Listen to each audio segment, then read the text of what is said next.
All right, hey folks, my name is Rob Satcham, FeedbackWrench. We do websites, marketing for small business. I'm here with Dylan Hendrickson, Screech, the based accountant, and he does accounting, bookkeeping, and taxes, particularly for marketing, tech, entrepreneurs, and whatnot. I'm going to shut up here. We're going to tell his story. He is pretty unique. One of the more he's been pushing his business in a really good way. Started young, and I'm just going to shut up here.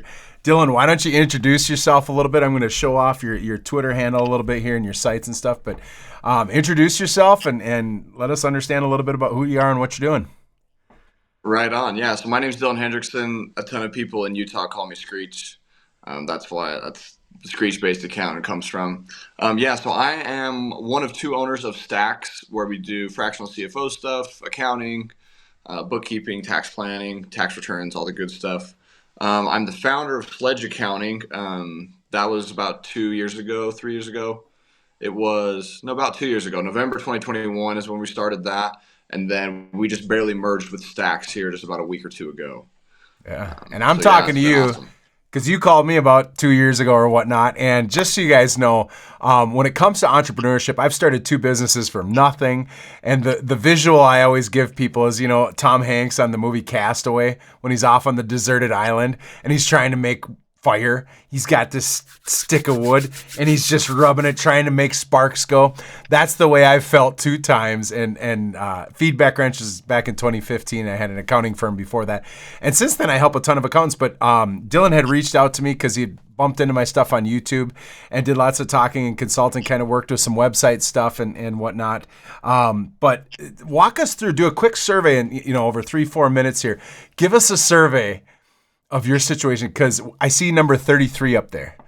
And when you contacted me, you were in a unique situation. A lot of times I get young folks that are like, hey, look, I'm thinking of starting a business. I'm like, yeah. We'll see. We'll see how you can execute and actually get it done. And then there's some folks that have been around. They've been doing accounting jobs for like the last 25 years. And they're like, well, I think I want to do my own business. And here you call me. And you're out there. Frame up where you were at. What were you doing? Just give us a quick survey, because I think it was freaking awesome, man. Yeah. So for context, my first accounting job ever was 2019 at a really, really awesome firm called Easier Accounting. I love the owners there. And it was tough because I was in school, I was playing football, I was working, I was coaching basketball, and it was just insane. So eventually my role there got reduced because I didn't have enough time to do a ton of accounting Hold stuff. on. I got to interrupt. Hold on. You're going to school full time. You're playing, what is it, D2? You're playing college football. You have a job, or you're coaching basketball, and you're freaking. So your activity level's a little bit higher than the average schlup, like just chilling out after practice and stuff. Yeah, Like, dude, it that's was no insane. joke. Yeah, it was insane, and it's honestly not much different right now. But back then, in my accounting job, what I would do as I was bookkeeping is, dude, I would listen to your videos. Like, I would be bookkeeping in Zero, and I would have your videos over there. What's the difference between an S-Corp and an LLC? Hey, there's a different accounting route out there where you can start your own thing, get stuff on retainer. And the company that I was working at was doing that too. Like, they were kind of ahead of the curve as far as like a retainer. We're going to do everything. And I was like, okay, in my accounting classes, all they talk about is public accounting, Big Four accounting. But then on YouTube, watching your stuff and where I'm working, I'm seeing this totally different side of it. And I was like, okay, I think there's something here. So I kept watching your stuff. Like I said, November 2021, I'd gotten my bachelor's degree that spring, that May of 2021, and then November 2021, I filed my LLC and I got my first bookkeeping client. And I had 2 or 3 bookkeeping clients through that spring of 2021, or 2022, excuse me. And I was in my master's degree at that point. So about halfway through my master's degree is when I started getting the bookkeeping clients and whatnot. Did a tax internship at a tax firm. And that's where I really realized, like, oh my gosh, like, there is so many owners out there that go all year long without knowing how much they make, what their profit levels are.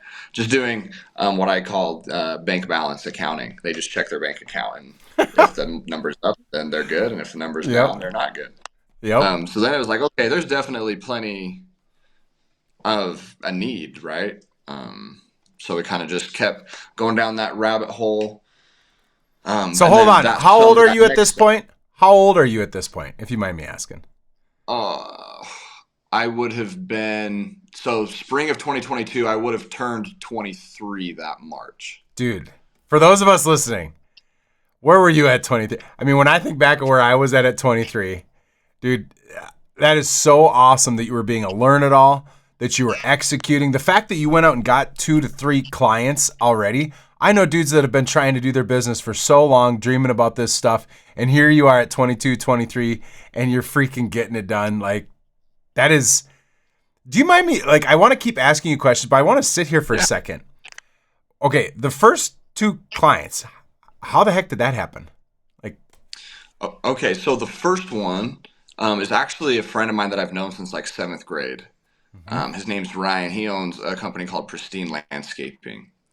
Um, and he basically just gave me a shot. He was like, yeah, we don't have any bookkeeping. It's kind of crazy, but if you want to help us do it, like, yeah, I'm down to help you out.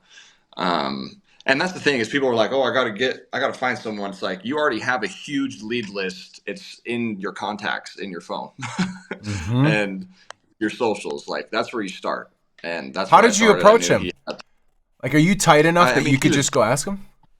yeah, he's a good friend. I mean, like 7th grade through like 9th grade, we were really, really close. Kind of fell off in high school and college a little bit, but still good enough. It's one of those friendships where it's like you could go a few years without seeing each other, then you see Mhm. each other and you're best friends. It's one of Yep. those type of Yep. things. That's And cool. he's doing really good. And I was looking up to him too because he kind of went the route of no college, sweaty startup, Nick Huber type Mhm. route with, the landscaping business. He owns a Christmas lighting business as well and some other stuff. So started with him, and he was a chill enough client that I could figure the kinks. Like I could get through the kinks of continuing to learn the software. And there's so much stuff in any occupation, not just accounting, where it's like you don't know the problems you'll run into until you start and Yep. run into. And I think that's what turns a ton of people off to entrepreneurship is the uncertainty. Especially But that's accountants. just Like, part of it. Yeah. so I just want to frame this up because I talked to scores of accountants a week, and they're all like they're one of 3 buckets. Is either just generally speaking, you didn't get into sales. Like most accountants got into accounting because they're not hardwired to be like, I know what I want to do. I'm going to go out and prospect, face rejection, and like fire, ready, aim, rather than like they're so geared to ready, aim, fire. And that idea that sentence you just said there, that on the job training or actually learning while you're doing it is fantastic. And if you think about it from your buddy's perspective, like you said he didn't have anything. So it's like on one side of the spectrum, he's doing it himself and it's crap. And then the other side of the spectrum is maybe he goes and hires KPMG for $1 million to do it. Well, somewhere in the Yeah. middle is like, Dylan's probably good at this. He hasn't done it a lot, but let's give him a shot. Like if accountants take that mindset to just go try it, freaking Yeah. it jumpstarts And your business. super transparently too, like I was not charging him a lot. Yeah. But being in college, that extra couple $100 a month was like, hell yeah. You know Yeah. what I mean? Plus that And tuition then is my probably better than big your master's degree. yeah, and then the big light bulb went off when, like I said, that spring of 2022, I was doing a tax internship. So I was doing tax returns, S-Corp partnerships, individual all day, every day. And a lot of that was from scratch. So there was no bookkeeping. So I would take their bank statements, download it, put it in Excel, pivot table, whip up their tax return. And I came into a situation where I sold a similar engagement for my own thing, like that June or July, right after I got my master's degree. And he paid me $600 to do his one tax return, from scratch, do the pivot table thing. It took me a few hours, and I was like, okay, this took me like 2 or 3 hours to whip this up, and I made $600. I mean, how many hours would I have had to have worked to make that $600 at a different place? And that Mm-hmm. was kind of the first moment where it was like, okay, never going back. I already had a feeling this is what I wanted to do in the road I want to go down, but that was where I was like, I am really not going back. That's cool. So That's that cool. was, and So he's still a good friend client. tax internship though. So you've done 2 things that I advocate a lot. So number 1, you just broke some eggs and figured it out, found someone to do it for cheap. I started both Nuance Financial. Like I went to my buddy Nick and we found a couple people who were like, dude, Dylan Hendrickson Masonry. We're like, we'll do it for super cheap. Like we way underpriced it. And like, if you like it, then just give us a review. When I started FeedbackWrench, I went in, Dylan again, and helped a whole bunch of starter guys and just said, look, pay me what you think it's worth. I'll get you some results. This is what I'm doing. And kind of move on from there. But the second thing you said, that internship. So how did you get a tax internship? What was that like? And what'd you learn? Because I bet you were like going through tax returns and you're like, oh man, there's juice in these oranges. Like I bet did you see, like what'd you learn during that? What was it like? How'd you get it? And what'd you learn? So I worked at a place called the Tax Company, and Jamie Mitchell's the founding partner there. And she's an EA enrolled agent. She's been doing that for like 30 years. And she specializes in IRS, tax court type stuff. And she is a brilliant accountant. And I was lucky that my grandmother had actually did radio ads for her when she first started in the 90s. Cool. So I kind of had a little in there, did my stuff there, and she was just brilliant. Learned so much. But I also learned that I don't love doing the tax returns. I do not love doing the accounting fulfillment. I love talking about it. I love getting on a sales call with, a 20-year-old entrepreneur that just had their first 20, 30K month, and they're like, oh, I don't know what to do, blah, blah, blah, and being able to walk them through it. I love that part. But really, everything goes back to the social proof that you have that you can do what you promise you're going to do. And for me, having strategic partners in place. Like the only reason I felt good about trying to do my own stuff is because I was still in school. I played football at the same school for 6 years, so I had a really good relationship with all the accounting professors. So if I ever came across something that was really, really tough that I didn't know what to do, I just walked into their office and was like, hey, can you help me figure this out? This is a little bit my competency, right? I legit think that college should be that. College should be that. Like, I bet you learned way more bumping into the real life problem, bringing it to them. I always think, and I'm sorry, I'm a little critical of college, but in that, how many papers get written that are just pointless? Right? What they should do is go make something for a business and then get that graded, get paid for it, do it for free. If you're gonna be in an accounting, go work in an accounting firm, find problems, use your professors to solve those problems. Like that is so cool that you did that, man. Like freaking and they're awesome. I still have a good relationship with them, and I think as our firm continues to grow, because I don't think my accounting firm is the thing that's going to make me $100 millionaire, but I do think that it's the cash flow play to put me in those positions from the cash flow from the accounting business, if that makes sense. So it is like our long-term play over the next 10, 20 years at least. And I do think that some of those university relationships will definitely act as a hiring funnel as well someday. Oh, for sure. For sure. It's definitely, the connections with the professors is the only thing that makes the university worth it. And depending on your degree, some things you need to go to college for. But overall, it was way more about making those relationships and having those strategic partnerships. And that's what allowed me to start raising my rates, right? It's because, now I have this connection with this tax firm that does really, really good work on the tax side. Now, instead of just offering bookkeeping, I can include their tax return in my retainer. And I can, and then that's kind of how it developed. I know we're kind of getting in the weeds, but that's how the retainer price has been able to go up and we've been able to continue to add value. I got this firm that can do the tax returns. Okay, now I got another CPA firm that specializes in payroll. Now I can offer payroll, right? And, now we're totally full suite. We handle everything. So that's cool. Couldn't do it without having some strategic partnerships in place for sure. Yeah, no, absolutely. Now, some of the things now when I had talked to you is kind of like you're getting ready for graduation. You were going to do a little bit more dive in and pivot. And now here you are in freaking Twitter. You're like my only accountant that is on like Twitter universe and stuff. Help us understand for those that don't understand this. Maybe there's some accountants, maybe there's some other folks that are like, you do what? You're where? And you got stacks and a partnership and you're like, so talk to us about kind of your, the Twitter finance universe. Talk to us about, you've got some really great strategic partnerships, what that's been like. And then you've been creating content. Just talk to me about where you're pointed at right now. Cause you're taking a strategic decision, right? You've headed in a direction. Tell us what that direction is. And we'll just hear more. Absolutely. So most of my clients come from Twitter or the coaching program that I'm in. My partner that I found came from Twitter. A handful of the strategic partners we use all came from Twitter. And it doesn't have to be Twitter. It can be any of them. But you need to be existing on the internet. That's the owner of the coaching program, and he's a funny guy, great guy. But he always talks like you have to exert shit out into the world. Like people have to know that you exist. And a lot of accountants don't want to do that. And that's okay because there is demand. Like if you just want to crank out individual tax returns, you could set up shop somewhere and you'll get business and you'll be fine. But that's not the route I wanted to take. I wanted to be a premium service. I have on my whiteboard right there the Ferrari of accounting firms. That's like the long-term vision. So we want to be a premium service working with enjoyable clients at a higher price, because then we can provide better service, we can hire better people, all sorts of stuff. Yeah. But the thing is, to get those B2B clients, those business retainer clients, there's only a certain percentage of your target market that is going to be ready to buy right now. Maybe 1% of them, right? So the whole purpose with content and being on Twitter and all that stuff is to get them to associate your name with that service. Yep. And I'm starting to kind of get to that point, me and my partner Alex, where you think of, oh, dang, I just made a bunch of money for the first time.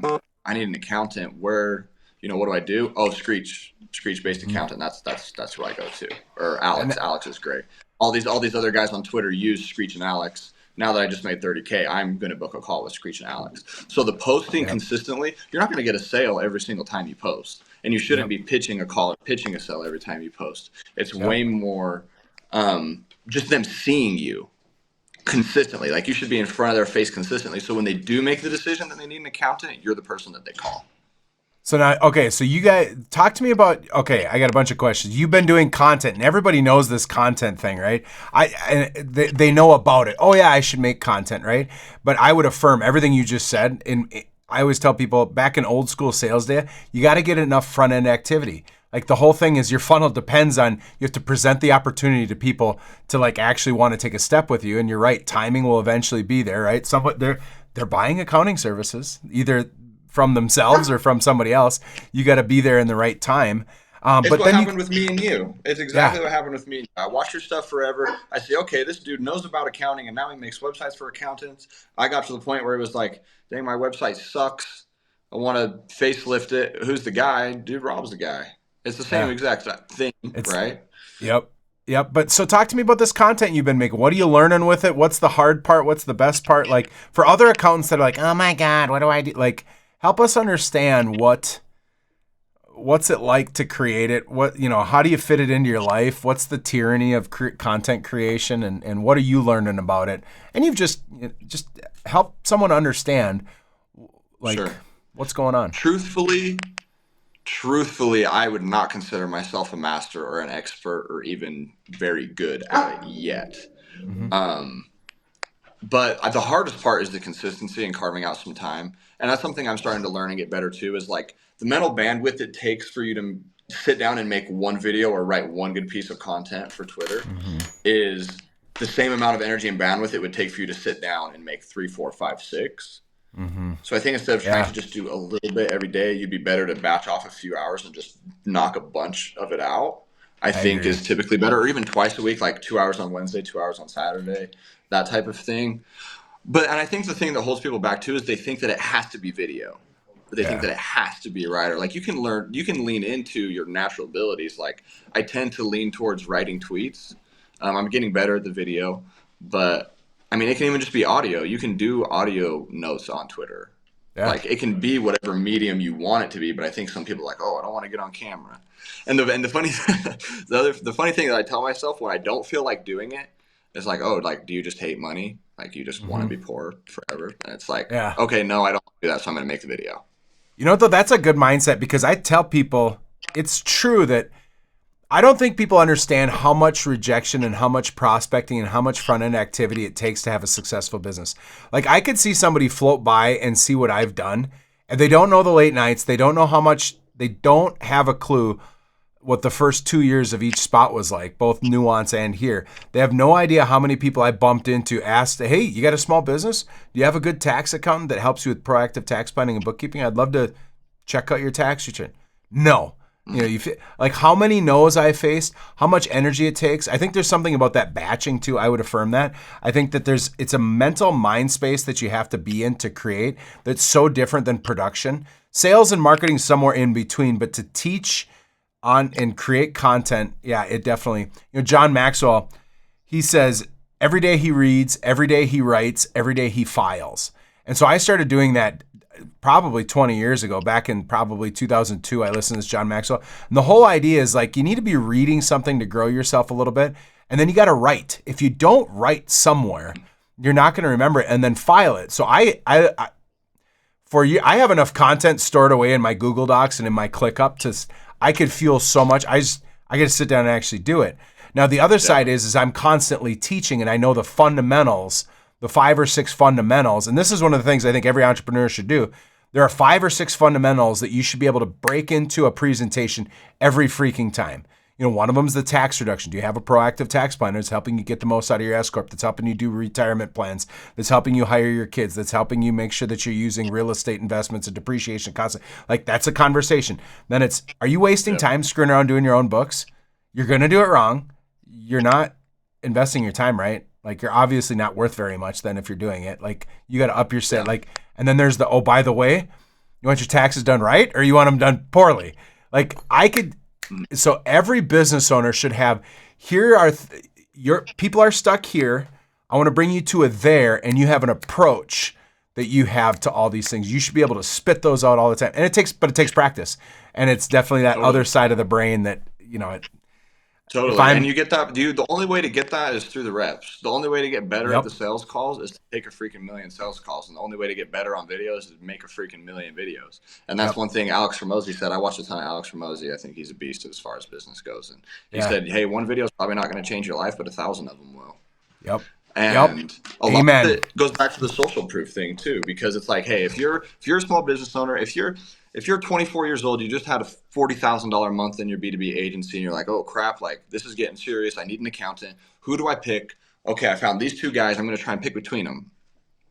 And he goes to your site, and there's no tweets, there's no YouTube videos, there's no nothing. And then he goes to my site, and I have 20 YouTube videos talking about S-Corp, talking about this, talking about this, talking about this. Then he goes to my Twitter, and there's 3,000 followers of all of his mutuals, and there's testimonials on there of all of his mutuals saying good things about me. I'm getting all of that business over that other person. Oh, yeah. 100% Plus, of the time.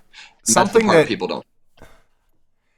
Business owners they have a very sophisticated BS meter, probably more than a regular. Like, we know if you're a business owner and you've actually made money, that means you understand what it takes to actually birth something into reality. And so when people come by and make these goofy claims, we can smell BS so quickly. And it's just, we have to. Like, we have to have an inherent ability to do that.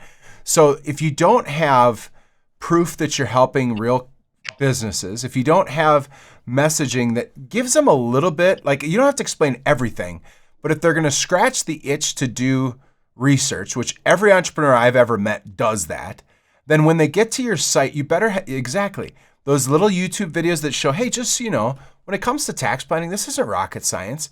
But if you don't have somebody engaged that knows what they're doing in your bookkeeping, it's not going to work. Like, you're not going to be able to implement it. So here's what we do, right? If you don't, it's always that pique their curiosity, you can make their life better and solve their problem for what they're looking for. Then when they lean into that enlightenment stage to be like, wait a minute, are you full of crap? What's it like? What do you cost?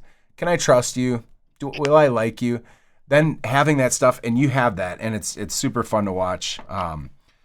So now, what programs, like when you're making videos right now, do you use like real tactical? Are there some little tactics you've found that have worked really well for you, or how do you actually do it? Sure. So, should I spill the sauce for them? Should I let them know? I think so. So if it's on the computer, I just have a Logitech Brio 4K webcam, and I use OBS. Yep. And I use OBS for a third of the screen, and then I screen my second monitor. I have a Gamma doc. There's a really, really cool website called Gamma.app where you can make AI documents, and they look really, really good. So what I've been doing lately that I've seen a little bit of success with is just a really quick, surface level overview of some topic. And then I record on OBS of me going over that Gamma doc. So they can see me talking on screen, but then they can see the doc at the same time of me talking and going through it. So that's how cool. I do it on my computer. And then if I'm making like a self video on my phone or maybe a whiteboard video, then I'm just using CapCut, I think is what it's called. Yeah. TikTok spies. Absolutely. That's cool. Open broadcast software is something you can use on Windows or you can use it on Mac and Linux. And then Ecamm Live, that's the program I'm using here. And the whole idea is, how do you share a screen? I think entrepreneurs, if business owners create content and they learn how to do a screen share, and if they learn how to use that Gamma.app, I'm eager to check that out. Just really Dude, quick, you will love that. You will love yeah, I'm that. excited. I'm excited. But learning how to like put the fundamentals into some simple visuals and then speak to that, I don't think anything will help a business owner more than that. The other thing I just add is that I've had good luck and seen other people do good luck of do a little bit of DIY training on your videos. Create a YouTube video that shows somebody, what is the tax difference between an LLC and an S-Corp. I would even pick DIY to your location sectors, DIY to your niche sectors, like how to start an LLC in the state of Illinois, how to convert to an S-Corp in the state of Illinois, how to like extend your tax return. If you make those, then you could do a little commercial each time. Hey, just so you know, I'm going to show you how to extend your tax returns. It's kind of a pain. I'm going to screen share and show you everything, but just call me. I'll make this so much easier. Plus, I bet you're overpaying your taxes. Here's how you do it. Because people for sure, and even like my most viewed video is one from like a year or two ago where I was showing how to do bookkeeping in Excel using pivot tables. Zero editing. I was on my MacBook. I wasn't even good at video yet, so I was talking like this. I was talking, and then you do this, and still trying to find my voice on camera and whatnot. Yeah, it's not like an astronomical amount of views. I'm still figuring YouTube out.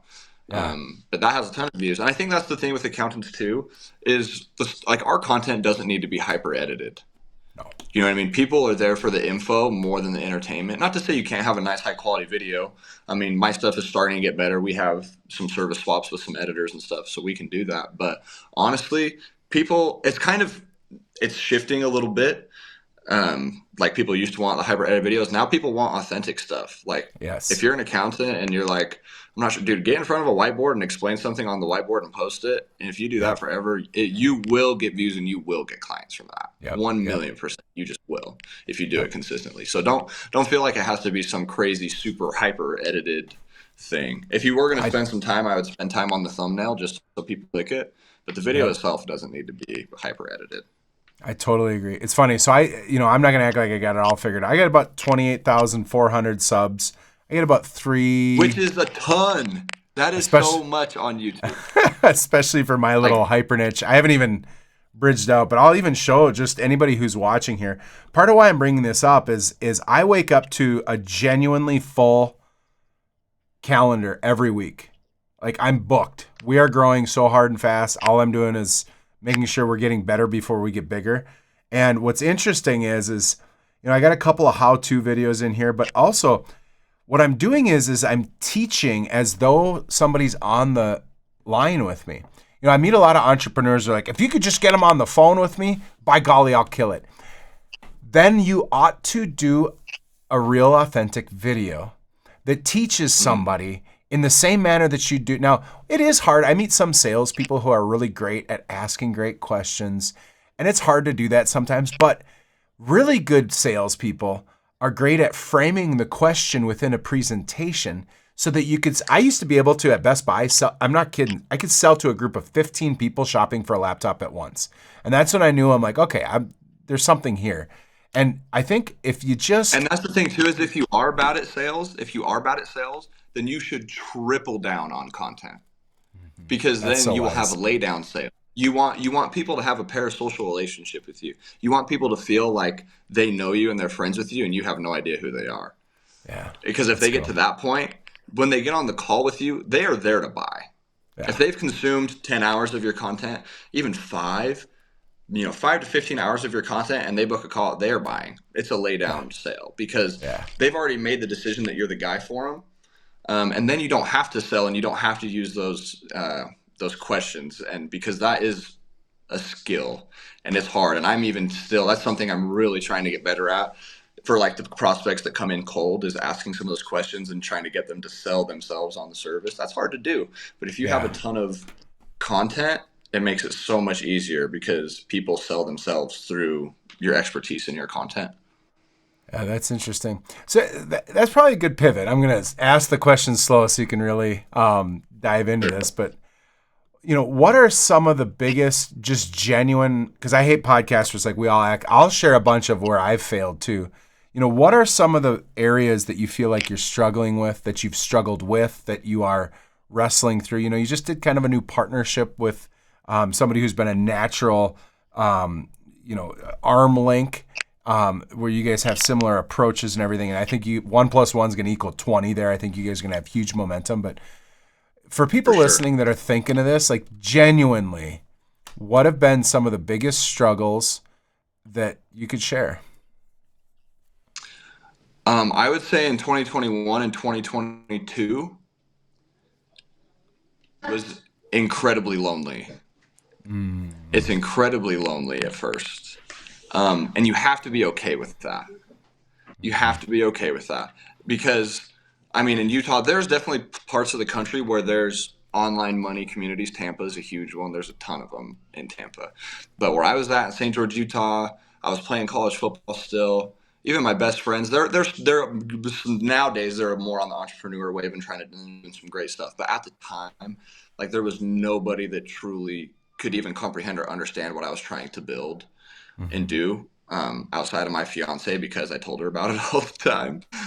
But like family and friends, like nobody gets it. Like when you run into a problem, nobody gets it. And nobody's going to understand why you're going to stay up till 2 a.m. on a Saturday night when you're in college making a service agreement because you need to have something to send.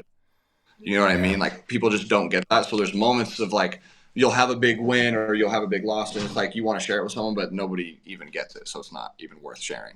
So that's where the community aspect is really huge, and that's one of the huge reasons why I joined Client Ascension. It's a high ticket, it's a premium coaching program, but it is a top tier community, and just being like in a community with about 300 other people, with other business owners that have built legit stuff to 50K, 100K, 200K a month. That's been huge. So huge, and that's where I'm a business partner. So I'd like to talk about that. So loneliness. As soon as you have the money to invest in community or coaching, you should do it. Yeah, I totally agree. It's interesting for me. I had loneliness is definitely a thing, and so a lot of people don't think of this. You go to your normal job, you go in, and you pretty much, unless your boss sucks and the organization's goofy, you know what's expected of you. And I don't think people understand. It's like we look at a blank canvas genuinely. It's like, okay, I'm going to paint a ship. How am I going to paint this ship? And you make the ship painting, and then all of a sudden you're like, okay, this needs to morph into a silhouette of a ship, and I need an ocean. And you just keep, I think there's a great analogy where you set out to the market and you bring purple cubes to the market. And as you sell a couple purple cubes, it's like, oh, wait a minute. These need to be purple rectangle cubes, whatever that is, right? Or a rhombus, is that what it is? And and you're morphing. You got to stay true to your roots, and yet you're trying to respond to what you're learning as you're doing it. And so everybody it's a cliche that says, you wear a lot of hats as an entrepreneur, but you really need to be ready you're going to have to fill in the gaps on so much like, hey, how are you going to bill people? Like functionally, how do you invoice? Okay, I invoice. Yeah. Well, what do I mark it as? Okay, is it subject to sales tax? I'm not really sure. Okay, that's just, let's say I got the sale. Then it's like, okay, now I need a website. Oh, I need to be on Google. Oh, I need to get more leads. Yeah. I need to create a video. What do I do? Should I buy Windows? Should I buy Mac? Like, people just go to work and they have no idea how many decisions have been made for them up to that point. Yeah, 1,000,000%. A lot of it is when you're very first starting, you have to be minimally viably competent at so many different things. And that's why you just have to start. Because yes, it doesn't matter if you're the best accountant on the planet. If you can't have a landing page with a decent funnel to get someone to book a call, it doesn't matter. If you can't sell that person when they get on the call, it doesn't matter.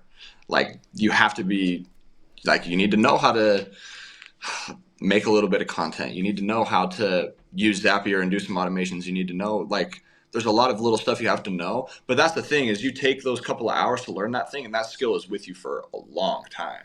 That's the thing. Once you hit 10, 20, 30K a month, even if it burns down, you will get to that level much faster than you did the first time because you already have that stack of skills. It's just a lot of people are not comfortable with working for 6 months and having nothing happen. Yep. But that's what it takes. Like you have to be willing to eat it for 6 months as you stack those skill sets to be able to make some money. And I really liked what you said too, going back to some of the struggles. I think where I definitely still struggle, and I think a ton of people out there wanting to start or who are just starting really struggle, is deciding which levers to pull. And I think a lot of them pull the wrong levers, especially when they're really, really first starting. It's okay, if I pull this lever over here, spending 5 hours trying to make my logo look nice, or if I spend 5 hours doing cold outreach in my Twitter DMs and cold email and Instagram, which is going to make you more money, right? And a lot of people, 9 out of 10 people, are going to do the logo because they think it's important. Which, And then there's the subtle ones. But yeah, and then there's subtleties like, should I do outreach on Twitter or should I make a video on Twitter? Should I make a video on Twitter or should I do the tweet? Should I go on YouTube? Like what you framed up there, yeah. And then there's even like, it gets harder. Like you actually, how do you choose from good to good to good to good? There's 3 good things you should do. Which one should you do? How do you test? That's do I invest in a new VSL for my website? Do I hire here? Do I upgrade this or do I upgrade that? Where do I put the money back into? It gets harder. For sure, and I've felt some of that. Even in the last 6 months, there was some money that I've spent that I was like, now that it's happened, looking back on it, it's like, okay, did that really make me more money? Yeah. Not really. It's hard. And that's where I'm trying to get better in my mental frames, is stepping back and zooming out and being like, okay, is this going to make me more money? Because that's the whole point of business. Is this going to make more money, and is this going to help me help people better? That's good. I got a question. I have a theorem, and I have a perspective here. You were an athlete. Yeah. How did the grit, coachability, adaptability, you were a tight end, right? Are there I was a defensive end. Defensive end, that's what it was. Do you feel like is there something there that you learned? I mean, how did your athletics and your ability to play on a football team play into your ability to execute in this environment? Sure. I think it's a couple of things. Playing Division I football is a very difficult thing. I don't think most humans on the outside understand what goes into that. Nope. So first thing, I think it shifts your perspective of what's hard, right? Because like, that's good. Doing some of the stuff that I did, and I think you played as well, some of the stuff you did, like, okay, sitting at my computer and clicking some keyboard, like, it's not hard. Like there's some challenges for sure, but it's like it shifts your perspective of hard. So that's one of them. I think the other great thing is it developed some delayed gratification stuff, which in people my age and younger than me, and even people a little older than me, is something that's very difficult for people. I played 6 seasons at Utah Tech. You can see right there. Had a great time. Met so many awesome people. But it was very hard, especially those first 2 years. I mean, that first year, I was like bottom 10, worst kid on the team. Second year, still didn't play one defensive snap, right? And it's like you just keep going. And then that third year, I had a really awesome year. And those last few years, I had really fun, awesome years and got to play and do some cool stuff. But it doesn't happen overnight, right? Like I got there weighing 185 pounds. I left there weighing 240 pounds, like muscled, like, Yep. But that stuff doesn't happen in 3 months or 12 months or even 24 months. It's like sometimes to get that end result, it's going to take multiple years. And sometimes that's where I'll have moments where I'm like, God, like I'm not where I want to be. Like we're not making enough. We don't have enough clients, this and that. But then it's like, okay, you just keep building the ship for 6 years the same way we did in football. Like year 6 is going to look crazy and year 12 is going to look crazy. Like, so just the delayed gratification definitely was huge. And then my defensive line coach, he was his whole thing he taught the whole time was just relentless effort. It's all we talked about all day, every day was relentless effort. And finding that gear above where you're normally used to operating. And and that's one of the key traits for like the real killers in business and entrepreneurs is they're relentless. And he defines relentless. I actually think it's Tim Grover's definition, the guy that trained Michael Jordan and Kobe. But he says relentless means craving the end result so badly that the work becomes irrelevant. I like that. And so it's like, hey, sometimes it's going to take 2 a.m. nights. Sometimes it's going to take waking up at 4 or 5. I'm going to Mexico next week. It's going to take me busting out my MacBook and doing some stuff while I'm in Mexico, and that's okay. Yep. And that's something I really love too. I know I'm just quoting a bunch of people, but Oh, it's great. that's where I've learned all the stuff. Alex Hormozy, I really like. He says he always, and that's okay. And it's like, yeah, a lot of this has been super hard, and sometimes you have to do stuff you don't want to, and that's okay. Dude, that's huge. And just I come to terms with it. Like the thinking that it's supposed to be easy is what makes it harder. Ooh, God, that's good. I love that. So athletics helped shift your perspective of what was hard, force that delayed gratification when it gave you the perspective that it took 6 years for you to get good. First 2-3 years you were trash. Then you got to play and have fun. Yeah. And it's like you're taking that perspective in your business. I love that relentless effort. Crave the end result so bad that the work just is irrelevant. You're just going to do it. And I really, it's funny that you say shift that first one, shift your perspective of what's hard. There are a lot of people that do a lot of hard things. I got recruited to go play at Northern Illinois University. I played for 1 year. I was drinking and partying and like, I had to come home and grow up. I quit because I hated it. I have so much respect for people who get through these programs. Like people can blow off football players like, oh yeah, what are you're gonna major in PE and then get done. It's like first off, they wash their clothes and stay alive as a human. Second of all, they have to execute academically. Third of all, go watch the thing on Netflix with the Florida Gators. Now neither of us played for the Florida Gators, but that little people don't understand what it's like to have a coach over you that lords your entire future. And they are freaking nuts. These football coaches, they're good, but they're not sane people. they're hard way. They are, but I mean it nicely. But like, it's an emotional roller. Oh, it's an emotional roller coaster. Not to get super deep and personal, but I grew up in not the best childhood situation, and I came out of it okay, obviously. But considering what the childhood was like, some of those years of football, it was harder mentally and emotionally than some of the other stuff that went on. Like it seriously was, and I think that's something else you gain. Like I literally was like at the very bottom, at the very top, very bottom, very top, like a roller coaster. Like you go from being a red shirt, not playing, second year guy, still not playing, third year guy, break a bunch of records, preseason All-American going into the next year, and then your season gets canceled from COVID, and then you go play and do well, and then you get benched, and then you're a bench player, and then you go start again. It's like, dude, it was insane. Like, just insane. And I think some of that too, like a lot of athletes have a hard time with this, but it's how we identify ourselves. Right. And I learned those last 2 years not to identify as a football player so much, but to identify as a competitor and identify as someone who gives relentless effort. Because you can be a competitor and you can give relentless effort in any aspect of your life, not just football. So that's where it kind of is a disadvantage to label yourself as that. Even that's labeling huge. yourself as an accountant. Like I label myself as an entrepreneur that helps people and things like that. That's huge, man. So it's funny I quit football. I came home and I was drinking and partying, and I wasn't like getting arrested. Like it was your quote unquote typical moronic stuff, but walking around like I'm the tough guy on the block and blah blah blah. And however, I knew it wasn't who I wanted to be, and my identity was so put into I am the football player.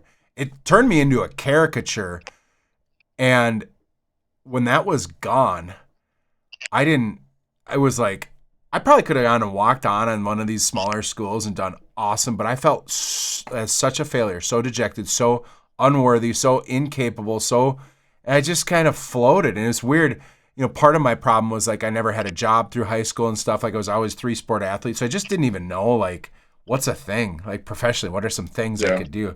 I love what you said, that you don't identify as a football player, but as a competitor. That you're a competitor. Yeah. And I think it's taken me, it's just such a blessing, dude, that you're figuring that out that early. That's cool. Like, that's huge. Because I know so many people that you think about it, whether it's your beauty, your good looks, your football, whatever you've placed your identity in, that's a fickle thing. It will go away. And if not, you're going to become a caricature.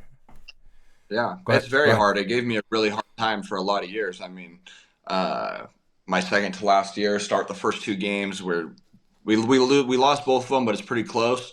And then don't start another game the rest of the year. Barely got over 20 snaps, right? And Wow. like mentally, that was very hard for me because it was like, bro, like going into this, I was preseason All American, this and that, and it's my fault. I'm not blaming anyone else. Like I should have Oh, just played better, you know. And a yep. lot of that is self accountability, whatnot. But like, labeling yourself as that, and like because then there becomes a disconnect. It's like, oh, I'm supposed to be this good football player. It's like I don't even start.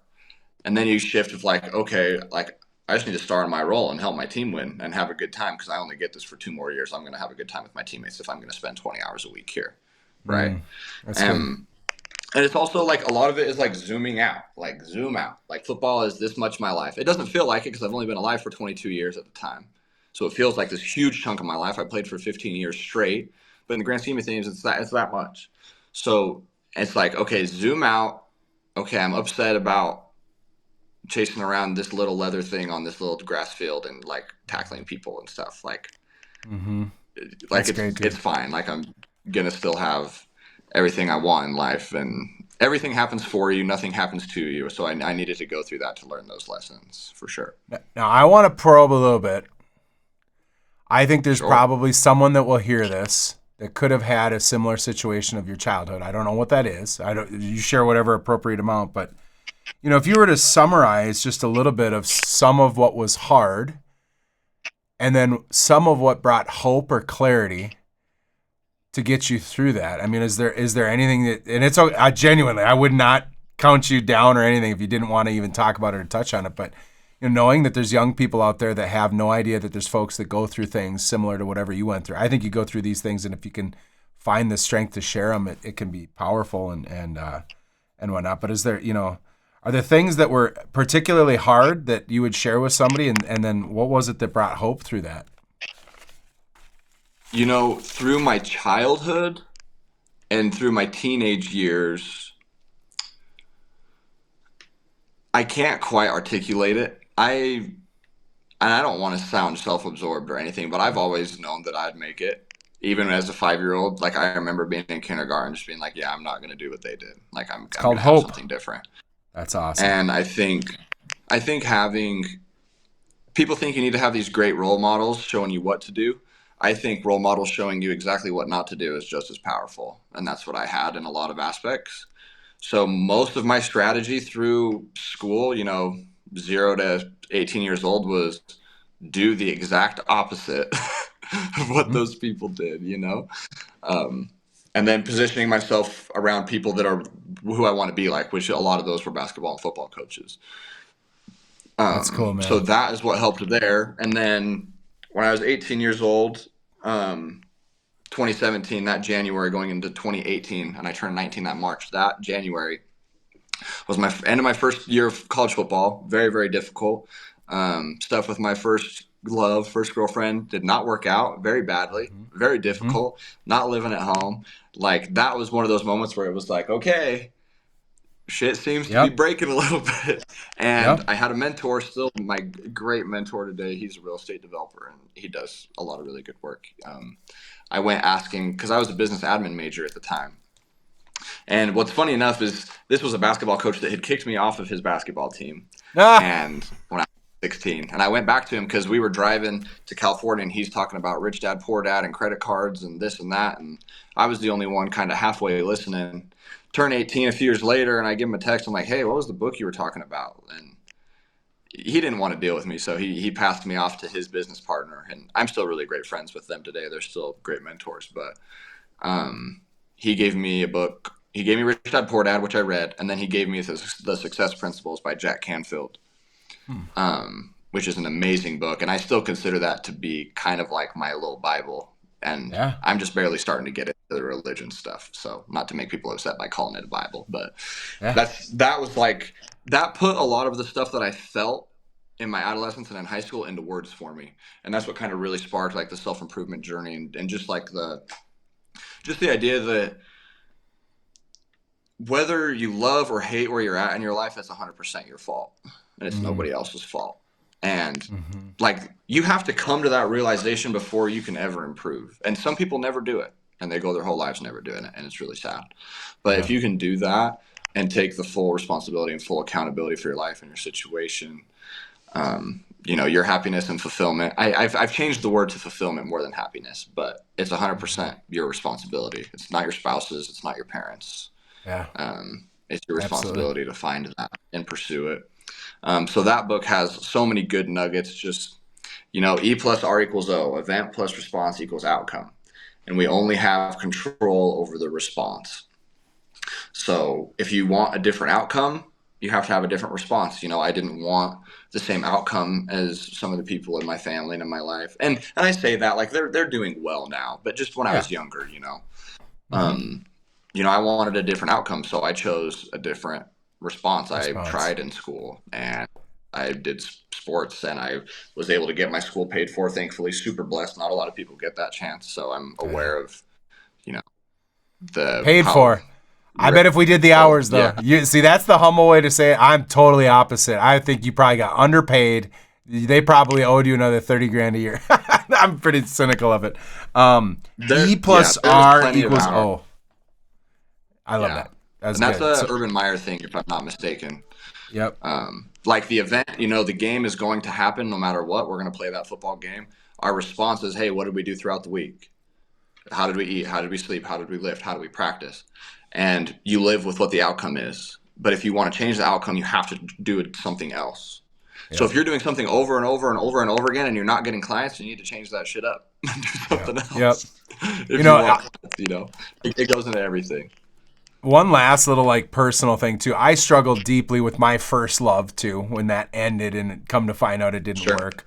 And for anybody listening out there, I just sometimes I think that young people start acting like grown-ups and you take on grown-up style commitment, activity, things.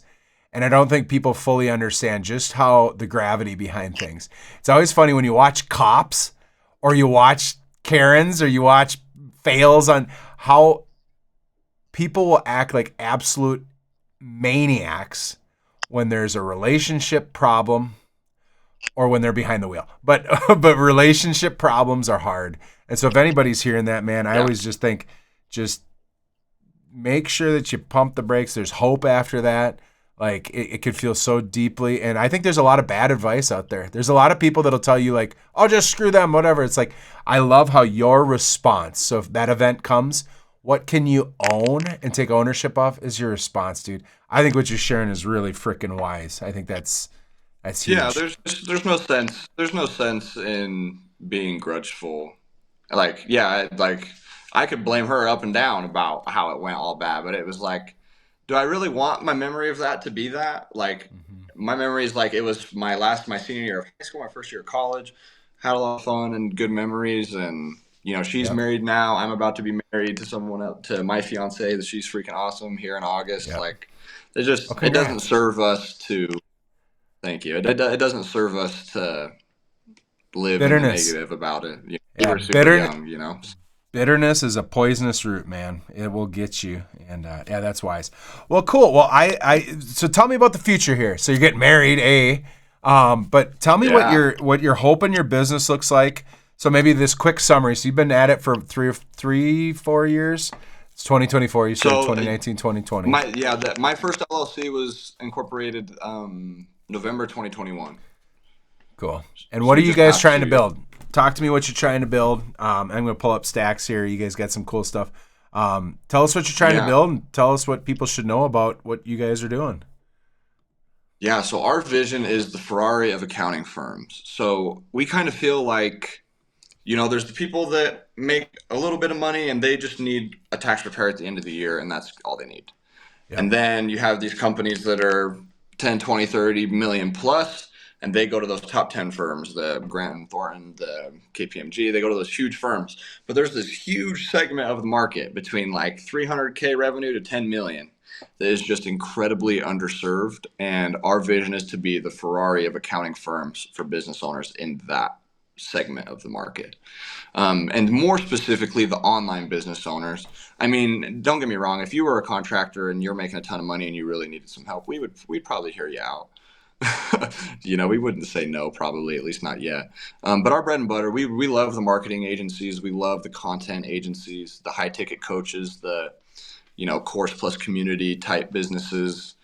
That's bread and butter. Lead gen agencies, um, automation services agencies, anything like that, we will knock that out of the park. Yeah. Yeah, and really, we try to have something that's all inclusive. So, we do all the bookkeeping, we do a ton of automation. We're very forward thinking. We're trying to decimate those dinosaur accounting firms. Sorry if you're one of those watching this, but we're trying to destroy you. I love it. So very tech friendly. All of our people are in Slack. All of our clients, we talk in Slack. We use Loom. We use all the tech. But it's all inclusive service. We want to do all your bookkeeping, and then we do these visual financial reports, these CFO level reports that are very customizable. We do custom KPI tracking, revenue, profitability, all the good stuff. Very custom and tailored. So you get CFO in your pocket, all the bookkeeping. We can automate all your payroll and handle all of that, and then we have your tax returns at the end of the year. And the person that does that, he is our strategic partner for the tax side of things, and he worked for Goldman Sachs, Morgan Stanley, Deloitte in their ultra wealthy family units. So his whole job was tax planning and reducing taxes for the ultra wealthy. You used to have to be 15 million just to book a call with him. So that's the guy that does tax for us. He's amazing. So you're going to get the best tax return.